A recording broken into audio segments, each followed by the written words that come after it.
Hello mga boss, nandito tayo ngayon sa Mitsubishi Alabang dahil first change oil ng ating Mitsubishi L300. So ayan, bali nakaangat na siya at dinedrain na.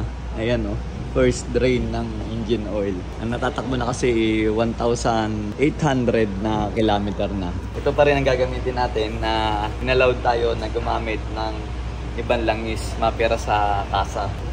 Ang full synthetic na diesel engine ng Dino Oil.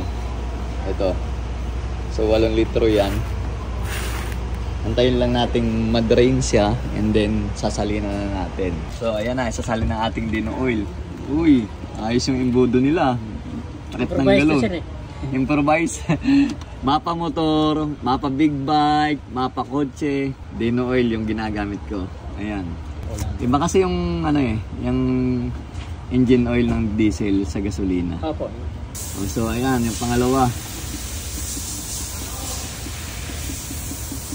Another Dino Oil. Ilang liters ba yan? Laman? Ano to sir? Mga 7.5 to.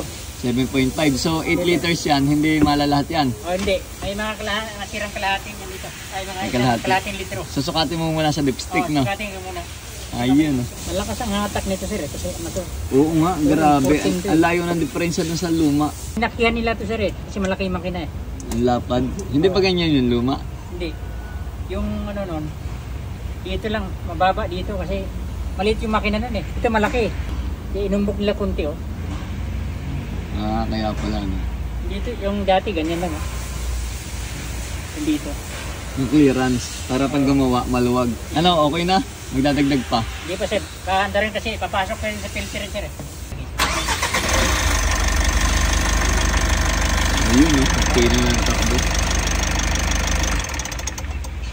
Sukat uli. Oo.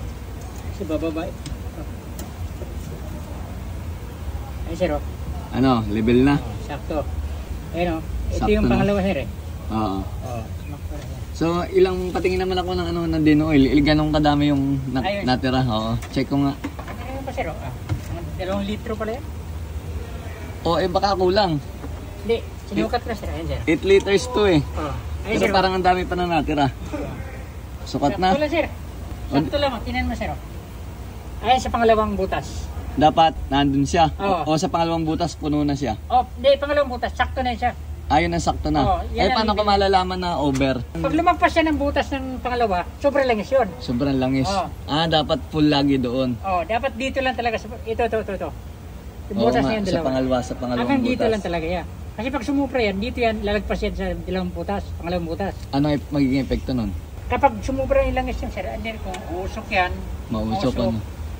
Saka yung ano yan, yung mga o-ring dyan, mga gasket. Ang mahalaga lang naman hindi bababa sa pangalawang sa mababang tuldok.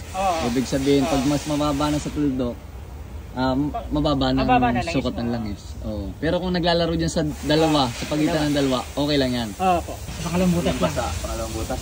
Alright, ayos. May natutunan pa kay Kuya.